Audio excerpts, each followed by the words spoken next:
أعوذ بالله من الشيطان الرجيم. بسم الله الرحمن الرحيم. لقد كان لكم في رسول الله أسوة حسنة لمن كان يرجو الله واليوم الآخر وذكر الله كثيرا. نحمده ونصلي على رسوله الكريم. فاعوذ بالله من الشيطان الرجيم. يا أيها الذين آمنوا أطيعوا الله وأطيعوا الرسول وأولي الأمر منكم فإن تنازعتم في شيء فردوه إلى الله والرسول إن كنتم تؤمنون بالله واليوم الآخر ذلك خير وأحسن تأويلا. معزز حاضرین، اللہ کے رسول صلی اللہ علیہ وسلم کی سنہری وصیتیں. پچھلے درس میں پہلی وصیت ہم جانے تھے وہ نماز سے متعلق تھی. آج کے درس میں دوسری وصیت جو اللہ کے رسول صلی اللہ علیہ وسلم کی ہے وہ لزوم سنت یعنی سنت مطہرہ کو لازم پکڑنے کی. آپ صلی اللہ علیہ وسلم نے فرمایا، حجۃ الوداع کے خطبے میں آپ نے کئی باتیں، کئی نصیحتیں کی. ان میں سے آپ نے یہ بھی فرمایا، ما ترکت فیکم امرین لن تضلوا ما تمسکتم بہما کتاب اللہ و سنت نبی صلی اللہ علیہ وسلم. اس حدیث کو امام مالک رحمۃ اللہ علیہ نے روایت فرمایا ہے. وہ یہ ہے کہ میں تم لوگوں میں دو چیزیں چھوڑے جا رہا ہوں، جب تک تم ان کو تھامے رہے ہوگے کبھی بھی گمراہ نہ ہوگے. وہ کیا ہیں؟ اللہ کی کتاب اور اس کے نبی کی سنت ہے. معزز حاضرین، اللہ تعالیٰ اس وصیت کو قرآن میں بھی ذکر کیا ہے. کئی مقامات پر اللہ تعالیٰ فرمایا. اس میں سے ایک مقام پر اللہ کا ارشاد ہے، یا ایھا الذین آمنوا اطیعوا اللہ و اطیعوا الرسول، اے لوگوں اللہ کی اطاعت کرو اور اس کے رسول کی اطاعت کرو. وَأُولِي الْأَمْرِ مِنْكُمْ، اور تم میں جو عمرا ہیں، امیر ہیں، ان کی بھی تم اطاعت کرو. فَإِن تَنَازَعْتُمْ، اگر تمہیں اختلاف ہو جائے، فی شیء، کسی چیز میں، فردوہ الی اللہ والرسول، تو تم اللہ اور اس کے رسول کی طرف یعنی قرآن اور سنت کی طرف لوٹو. ان کنتم تؤمنون باللہ والیوم الآخر، اگر تم واقعی اللہ پر اور آخرت کے دن پر ایمان رکھتے ہو. ذالک خیر واحسن تأویلا، یہی بہتر ہے اور انجام کے اعتبار سے بھی یہی چیز اچھی ہے. تو اللہ تعالیٰ نے بھی اس وصیت کے متعلق قرآن کریم میں اللہ کا بھی یہی ارشاد ہے. سنت مطہرہ، قرآن اور اس کے ساتھ رسول اکرم صلی اللہ علیہ وسلم کی سنت مطہرہ، چاہے آپ کے اقوال ہو، آپ کے افعال ہو، چاہے آپ کے تقریرات ہو، دین اسلام میں عقیدہ اور شریعت کا سرچشمہ ہے. یہ دونوں چیزیں دین اسلام میں عقیدہ اور اسی طرح یہ شریعت کا سرچشمہ ہیں. یہ دونوں، ان دونوں میں سے کسی ایک کو بھی نظر انداز نہیں کر سکتے. ان دونوں میں مسائل، مشکلات کا حل، اختلاف، چاہے زمانہ کتنا بھی بدل جائے، چاہے مکان کوئی کسی بھی دنیا کے کسی بھی مکان میں چلے جائے، زمانہ چاہے کون سا بھی آئے، اگر بھلائی ہے تو بس انہی دو چیزوں میں ہے.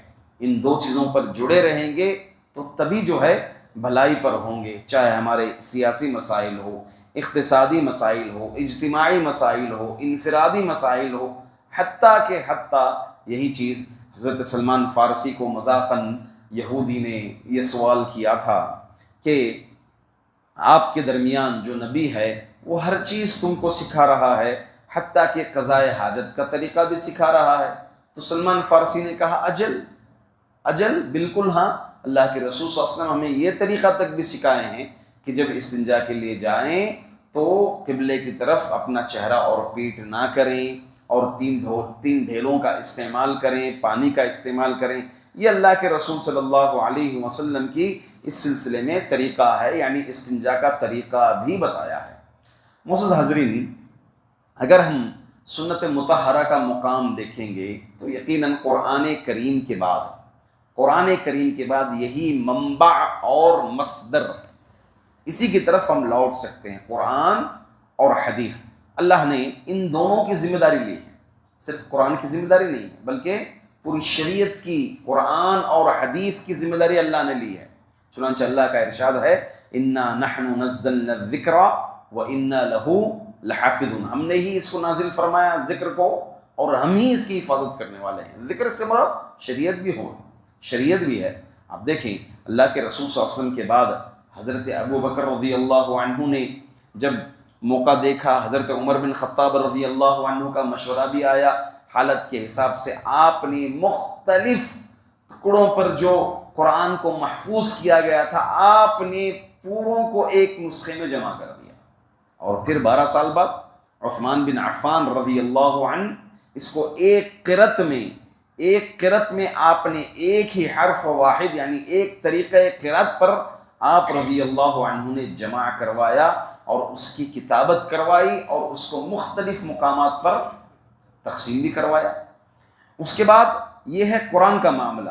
حدیث کے معاملے کو آپ دیکھیے، اللہ تعالیٰ نے سنت مطہرہ کی توفیق اور مضبوطی سے اس کی توفیق امت کو اس طرح سے دی کہ سنت بھی باقاعدہ طور پر ایک منہج پر، ایک ایسے منہج پر جس کی کوئی مثال نہ اگلی قوموں میں ملتے نہ پچھلی قوموں میں۔ اگلی قوم تو نہیں آئے گی، یہی ہے آخری امت۔ آپ پچھلی کسی قوموں میں یہ طریقہ نہیں دیکھیں گے کہ سنت کو صحیح احادیث کو، مرفوع احادیث کو، موقوف احادیث کو، منقطع احادیث کو، ناسخ منسوخ، ان تمام کے جو اصول بنائے گئے ہیں شریعت کی حفاظت کے لیے، شریعت کو اپنانے کے لیے، شریعت کو حاصل کرنے کے لیے، آپ کسی اور چیز میں، کسی اور قوم میں یہ چیز قطعاً نہیں پائیں گے۔ جیسے قرآن کو لکھا گیا ویسے ہی سنت کو بھی لکھ کر کے محفوظ کیا گیا۔ دلیل ہے عبداللہ بن عمر رضی اللہ عنہ کی، آپ فرماتے ہیں کہ اللہ کے رسول صلی اللہ علیہ وسلم کی محفل میں ہوتا تھا، کنت اکتب کل شیء اسمعه من رسول اللہ صلی اللہ علیہ وسلم اريد حفظہ۔ آپ فرماتے ہیں کہ میں ہر چیز جو اللہ کے رسول صلی اللہ علیہ وسلم سے سنتا تھا یعنی سنت کو، حدیث کو میں لکھ لیا کرتا تھا یاد کرنے کی غرض سے۔ فنہتنی قریش کے لوگوں نے مجھے روکا، وقالوا تكتبوا ورسول اللہ صلی اللہ علیہ وسلم یقول فی الغضب والرضا، تم ہر چیز وہ لکھتے ہو کہ نبی جو ہے کبھی غصے میں کبھی خوشی میں کہہ دیتے ہیں، ہر بات تم لکھ رہے ہو، یہاں تک کہ فامسکت، میں لکھنا چھوڑ دیا، روک لیا، حتی ذکرت ذلک لرسول اللہ صلی اللہ علیہ وسلم، یہاں تک کہ اللہ کے رسول صلی اللہ علیہ وسلم کے پاس میں یہ بات ذکر کی کہ میں پہلے آپ سے حدیثیں سنتا تھا، لکھتا تھا، مجھے قریش کی جماعت نے روکا تو لہٰذا میں نے اس کو لکھنا بند کر دیا۔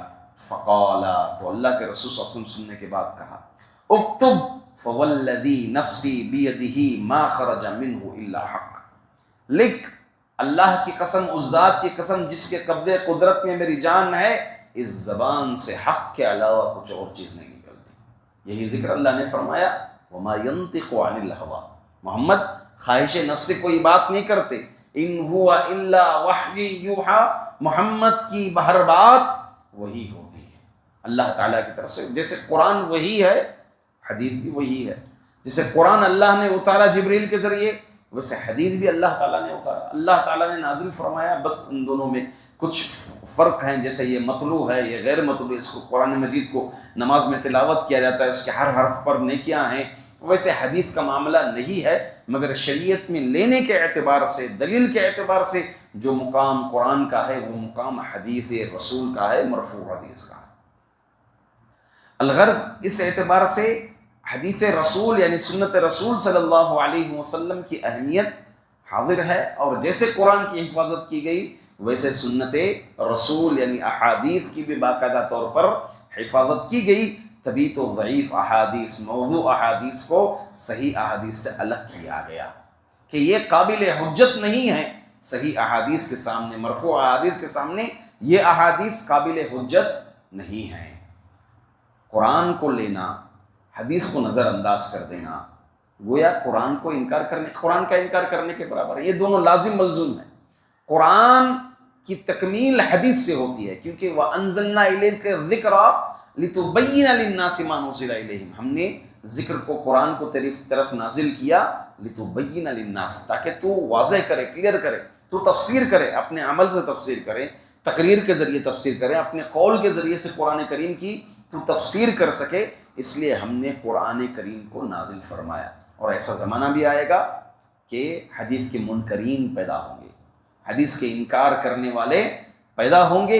اللہ کے رسول صلی اللہ علیہ وسلم نے اس کی بھی پیشن گوئی کر دی۔